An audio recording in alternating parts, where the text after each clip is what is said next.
Hello everyone and welcome to our YouTube channel target for IQ. इस अब जो है हमने इसको सेकेंड पार्ट कवर करेंगे। ठीक है, पहले पार्ट में हम सेक्शन 12 तक देख चुके थे, अब हम सेक्शन 13 से देखते हैं। देखिए, सेक्शन 12 में क्या था कि जो grounds for the challenge of the appointment of the arbitrator है, अब प्रोसीजर की बात कर रहा है। सेक्शन 13 जो है प्रोसीजर पर बात कर रहा है। तो पार्टीज़ फ्री हैं प्रोसीजर अपॉइंट करने, प्रोसीजर जिस प्रोसीजर से उनको जो चैलेंज करना है वो उसको फ्री हैं, अग्री है करने के लिए। यहाँ पे ये इम्पॉर्टेंट है 15 days. A party who intends to challenge an arbitrator shall within 15 days after becoming aware of the constitution of the arbitral tribunal, ये इम्पॉर्टेंट है। 15 दिन के बाद, मतलब जिस दिन उनको ये बात पता चली कि आर्बिट्रल ट्रिब्यूनल कॉन्स्टिट्यूट हो चुका है, उसके विद इन 15 डेज जो है उनको रिटन स्टेटमेंट जो है वो देना होगा for the reason for the challenge of the arbitral tribunal. Okay, unless the arbitrator challenge under subsection 2 withdraw from his office or other party agrees to the challenge, the arbitral tribunal shall decide on the challenge. ठीक है, यहाँ पे कह रहा है कि अगर मान लीजिए आर्बिट्रेटर ने खुद ही विदड्रॉ कर दिया, मतलब अपनी ऑफिस खुद ही उसने छोड़ दिया, पार्टी जिसने चैलेंज करना था उसी ने विदड्रॉ कर दिया, तो उस केस को छोड़ के अदरवाइज जो भी पार्टी चैलेंज रखना चाहती है that will be decided by the arbitral tribunal. अगर जिस ग्राउंड जो प्रोसीजर को लेके पार्टीज़ अग्री हुई थी फॉर चैलेंजिंग द ग्राउंड, अगर वो सक्सेसफुल नहीं हुआ है तो वो आर्बिट्रल ट्रिब्यूनल कंटिन्यू करेगी, प्रोसीडिंग चलेगी और एंड में आर्बिट्रल अवार्ड भी आएगा। ठीक है, where an arbitral award is made under subsection 4 the party challenging the arbitrator make an application for. ठीक है, मान लीजिए हो सकता है कि वहाँ पे सक्सेसफुल ना हुआ तो उसके पास रेमेडी क्या है, पार्टी सब सेटिस्फाई नहीं है कि भाई नहीं हमारे पास सफिशिएंट ग्राउंड है, फिर भी जो है ट्रिब्यूनल ने नहीं माना, तो वो सेटिसाइड के लिए सेक्शन 34 में एप्लीकेशन डाल सकती है। नाउ सेक्शन 14 बात करता है फेलियर और impossibility to act. The mandate of an arbitrator shall terminate and he shall be substituted by arbitrator। ठीक है, यानी कि आर्बिट्रेटर जो है उसको हटा दिया जाएगा और उसकी जगह किसी और को सब्सटीट्यूट कर दिया जाएगा when he become de jure or de facto unable to perform his function। ठीक है, unable to perform his function or other reason fails to do act without undue delay। ठीक है, और अगर वो विड्रॉ कर देता है अपनी ऑफिस से या पार्टी अग्री करती है टर्मिनेट करके भाई इस जो आर्बिट्रेटर है इसको हटा दिया जाए, तो ये ध्यान रखना। इसको फिर से रीड कर लेते हैं। The mandate of an arbitrator shall terminate and he shall be substituted by another arbitrator if he become de jure or de facto unable to perform his function or other reasons fail to do act without undue delay and he withdraw from his office or the parties agree to terminate his mandate। If a controversy remains concerning any of the ground referred to in clause A of subsection 1, a party may unless otherwise agreed by the parties apply for the court। मान लीजिए parties खुद decide नहीं कर पा रही है तो वो कोर्ट को अप्लाई कर सकती है कि भाई जो मैंडेट है इस आर्बिट्रेटर का उसको आप टर्मिनेट करिए। ओके, सेक्शन 15 बात करता है termination of the mandate and the substitution of the arbitrator. यानी इसके अलावा 12 और 13 तो 13 और 14 के अलावा कौन से ऐसे ग्राउंड है जिस पे आर्बिट्रेटर का जो मैंडेट है वो टर्मिनेट हो सकता है अगर वो विड्रॉ कर दे अपने ऑफिस से या पार्टीज़ खुद अग्रीमेंट कर ले।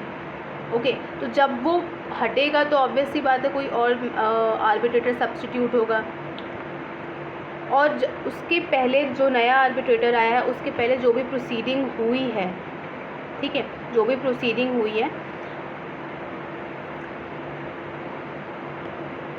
वो दोबारा रिपीट की जा सकती हैं। ओके,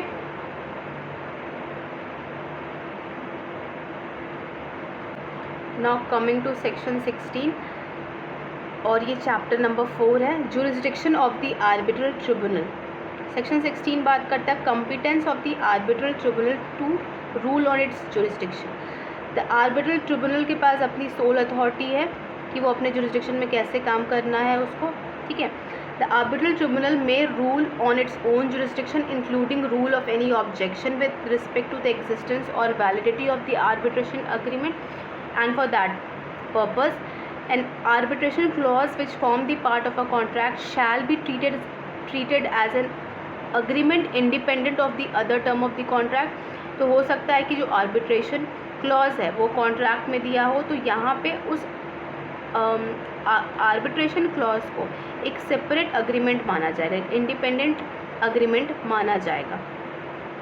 हो सकता है कि अगर किसी आर्बिट्रल ट्रिब्यूनल ने उस कॉन्ट्रैक्ट को, कौन सा कॉन्ट्रैक्ट जिसमें आर्बिट्रेशन क्लॉज था, तो उस कॉन्ट्रैक्ट को नल एंड वॉइड डिक्लेयर कर दिया, तो जस्ट बिकॉज वो कॉन्ट्रैक्ट नल एंड वॉइड हो गया है तो उसकी वजह से उस आर्बिट्रेशन क्लॉज की वैलिडिटी पे कोई असर नहीं होगा.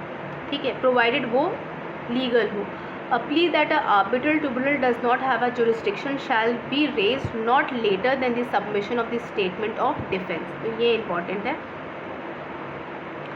However, a party shall not be precluded from raising such plea merely because that he has appointed or participated in the appointment of an arbitrator. Just because उसने participate किया था तो इसका मतलब ये नहीं है कि वो objection raise नहीं कर सकती है, but that should not be later than the submission of the statement of defense.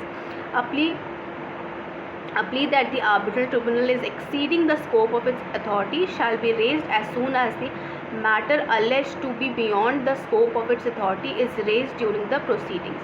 The arbitral tribunal may, in either of the case referred in subsection 2 or 3, admit a later plea if it consider it duly justified. वो बाद में भी उसको admit कर सकती है अगर उसको लगता है कि duly justified है.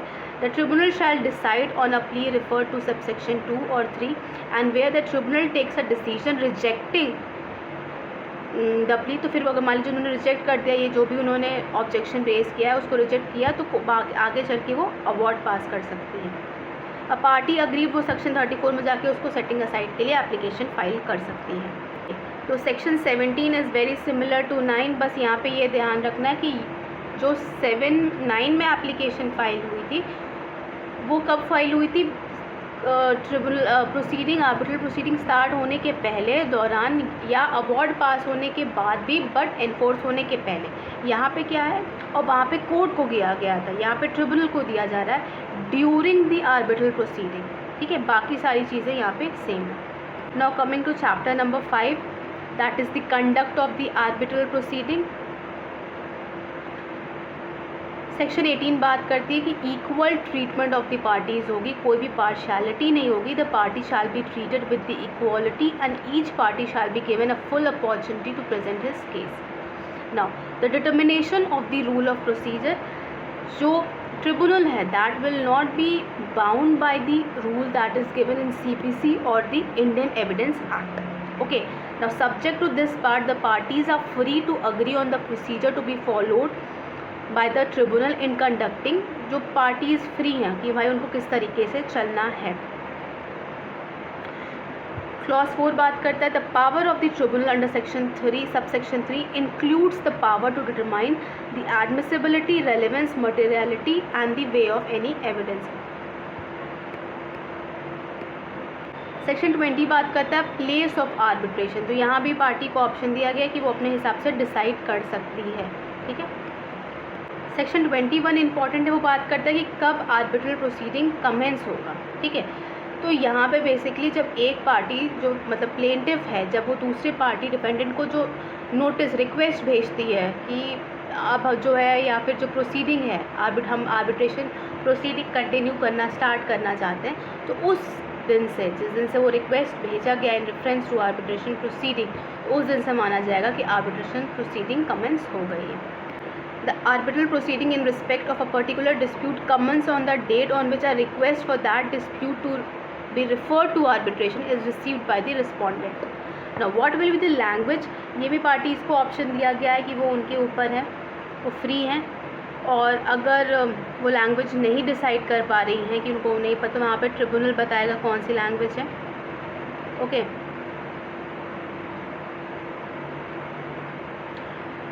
यहाँ पे इसका क्लॉज 4 इंपॉर्टेंट है कि डॉक्यूमेंट्री एविडेंस जो है, ठीक है, वहाँ पे ट्रिब्यूनल ऑर्डर कर सकता है कि उसकी ट्रांसलेशन कॉपी एक लगाई जाए किसी भी ऐसी लैंग्वेज में जो पार्टीज़ आपस में अग्री कर सकती हैं. The arbitral tribunal may order that any documentary evidence shall be accompanied by translation into the language or the language agreed upon the parties or determined by the tribunal.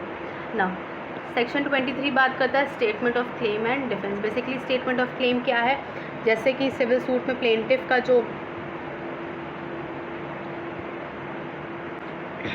जो plaint होता है, इसी तरह यहाँ पे स्टेटमेंट ऑफ क्लेम है और यहाँ पे स्टेटमेंट ऑफ डिफेंस है। रिटन स्टेटमेंट की जगह यहाँ पे स्टेटमेंट ऑफ डिफेंस है और प्लेंट की जगह यहाँ स्टेटमेंट ऑफ क्लेम। ना within the period of a time agreed upon by the parties or determined by the arbitral tribunal, the claimant shall state the fact supporting his claim, the point at the issue and relief or remedy sought, and the respondent shall state his defense in respect of these particular unless the parties have agreed otherwise. Okay, now the parties may submit their settlement all documents they considered, जो भी important document है वहाँ पे जो respondent है वो counter claim या set of भी क्लेम पुट कर सकता है अपने स्टेटमेंट ऑफ डिफेंस में। ये इम्पॉर्टेंट है कि स्टेटमेंट ऑफ क्लेम और जो डिफेंस है पूरा कंप्लीट हो जाना चाहिए विद इन द 6 मंथ, जिस दिन से आर्बिट्रेटर को ये नोटिस मिला है अपने इन राइटिंग अपने अपॉइंटमेंट को लेके। तो the statement of claim and defense under this section shall be completed within the period of 6 months from the date the arbitrators or all the arbitrators as the case may be received a notice in writing of their appointment। तो ये 6 month important है। Hearing and the written proceeding unless otherwise agreed by the parties,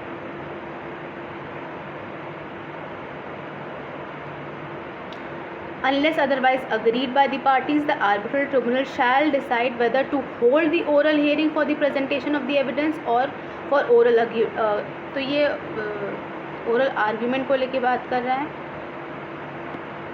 25 important है, default of the parties की बात कर रहा है कि जो पार्टी अगर कोई डिफ़ॉल्ट करती है तो उस केस में क्या कंसिक्वेंस होंगे। जो क्लेमेंट है अगर वो अपना स्टेटमेंट ऑफ क्लेम जो है वो नहीं सबमिट करता है टाइमली, तो यहाँ पे प्रोसीडिंग टर्मिनेट हो जाएगी।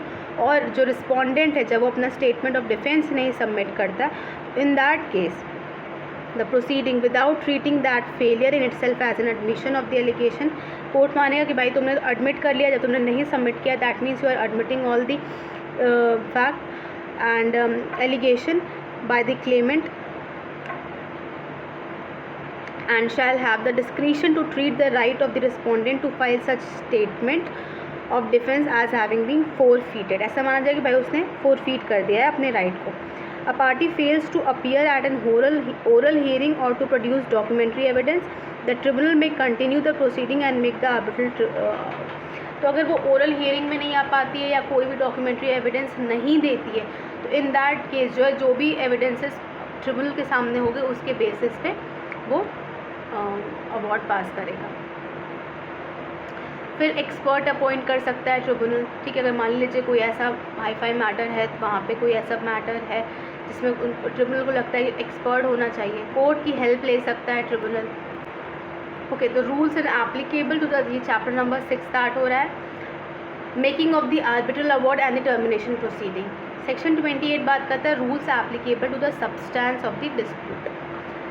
जब आर्बिट्रेशन का जो प्लेस है दैट इज़ इंडिया, और कौन सा मैटर है other than the international commercial arbitration, तो वहाँ पे जो ट्रिब्यूनल है दैट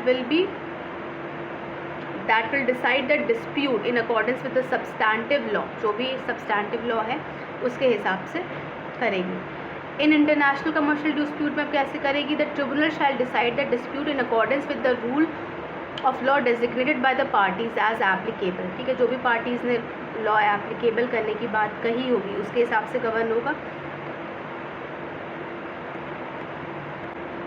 सेक्शन 29 बात करता है decision making by the panel of the arbitrators.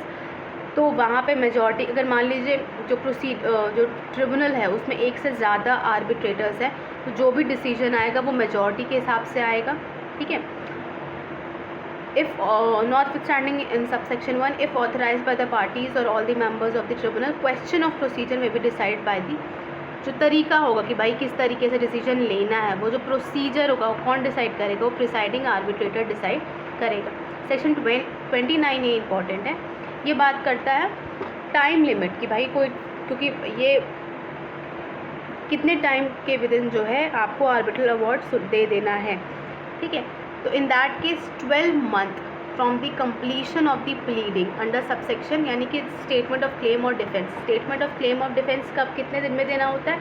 6 month, जिस दिन से आर्बिट्रेटर को अपनी अपॉइंटमेंट की नोटिस मिली है, और उसके बाद से विद इन 12 मंथ जो है आर्बिट्रल अवार्ड पास कर देना है, ठीक है।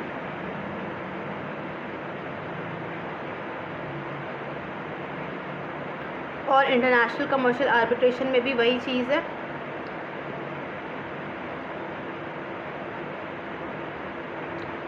और अगर उन्हें 6 महीने में कंप्लीट कर दिया, यानी कि आधे में, तो यहाँ पे उनको भाई ऑब्वियसली बात, उन्होंने जल्दी जल्दी ख़त्म किया है तो उनको कुछ एक्स्ट्रा रेम्यूनरेशन मिलना चाहिए। पार्टीज़ चाहे, ठीक है, तो एक्सटेंड करवा सकती है। The parties may bye consent extend the period is specified in subsection 1 for making for the period not 6 महीने के लिए पार्टीज़ चाहे तो एक्सटेंड करवा सकती है। ये इम्पॉर्टेंट है। मान लीजिए अगर कोर्ट को लगता है कि जो प्रोसीडिंग डिले हुई है for the reasons attributable to the arbitral tribunal, तो वहाँ पे रिडक्शन हो सकता है उनकी फ़ीस में by not exceeding 5% for each month of such delay, ठीक है। सेक्शन 29 भी फास्ट ट्रैक प्रोसीजर की बात करता है। ओके, तो पार्टीज़ बोल सकती है कि भाई हमें जल्दी मैटर अपना सॉर्ट आउट करना है, तो फास्ट ट्रैक प्रोसीजर हम, क्योंकि भाई हमने ऊपर पढ़ा था कि जो प्रोसीजर है वो पार्टीज़ फ्री है चूज़ करने के लिए, तो यहाँ पे वो बोल सकते हैं हमें फास्ट ट्रैक प्रोसीजर चाहिए, ठीक है। और वहाँ पे उस केस में वो अग्री कर सकती है कि tribunal shall consist of a sole arbitrators who shall be chosen by the parties. Okay, now अब क्या प्रोसीजर होगा वहाँ, यहाँ पे कोई भी ओरल हियरिंग नहीं होगी क्योंकि जल्दी जल्दी करना है। तो जो भी डॉक्यूमेंट्स हैं, जो भी रिटन डॉक्यूमेंट जो स्टेटमेंट ऑफ क्लेम या डिफेंस में जो भी पार्टीज ला के देती है, उसके बेसिस पे देखिए N oral hearing may be held only if all the parties making a request. अगर वो रिक्वेस्ट करती हैं तब जाके ओरल हियरिंग होगी, अदरवाइज जनरल रूल पे नहीं होगी। कोई भी मैटर को क्लैरिफाई करने के लिए ओरल हियरिंग हो सकती है। Okay, so this is important. जिस दिन से tribunal enters upon the reference, उसके विद इन 6 मंथ, क्योंकि जनरल वाला पहला क्या था जो नॉर्मल प्रोसीजर, उसमें कितना लगता है 12 मंथ स्टेटमेंट ऑफ क्लेम या डिफेंस के कंप्लीट होने से। यहाँ पे within 6 month from the date arbitral tribunal enters upon the reference. Okay, so this was important.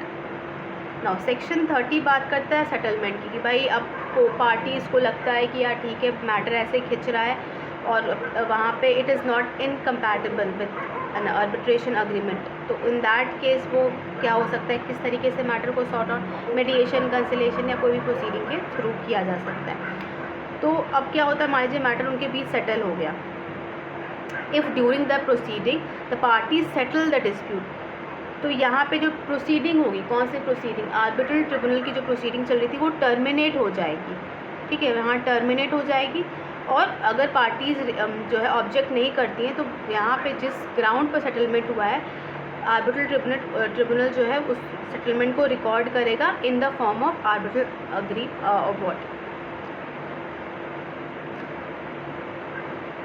उसका भी वही सेम स्टेटस होगा जैसे एक आर्बिट्रल अवार्ड का होता है ना। What will be the contents of the arbitral award? Okay, तो that shall be in writing.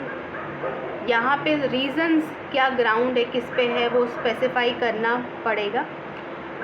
Until and unless parties जो है वो इस चीज़ को ऑब्जेक्ट करती है कि आप रीजंस मत बताइए, साइंड होना चाहिए, ठीक है।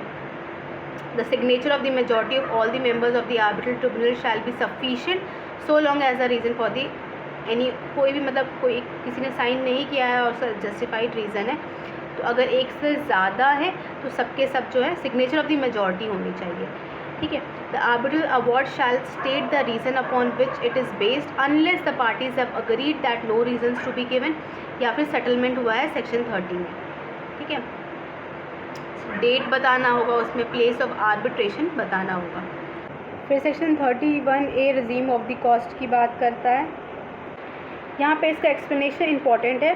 For the purpose of this subsection, cost का मतलब क्या होता है, reasonable cost relating to the fees and the expenses of the arbitrators, court witness, legal fees जो भी एक्सपेंसेस है, कोई भी एडमिनिस्ट्रेशन फीस जो हुई है, ठीक है, any other expenses incurred in connection with the arbitral or the court proceeding and the arbitral award.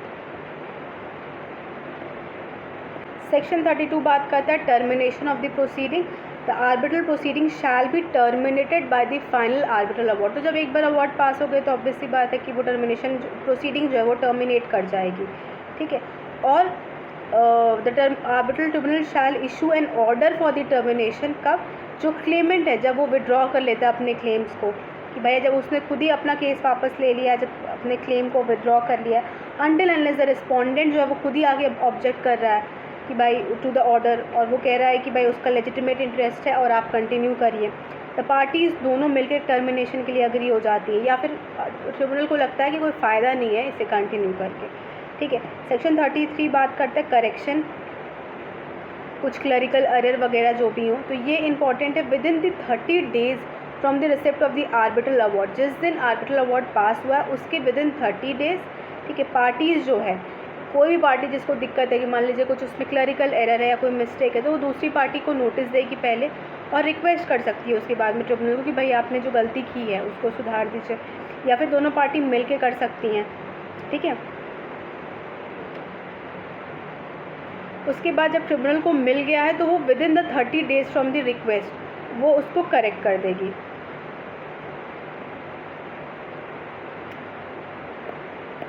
Okay, सो अब जो section number 34 that is the most important section of the act, उसको हम next video में cover up करेंगे. Thank you.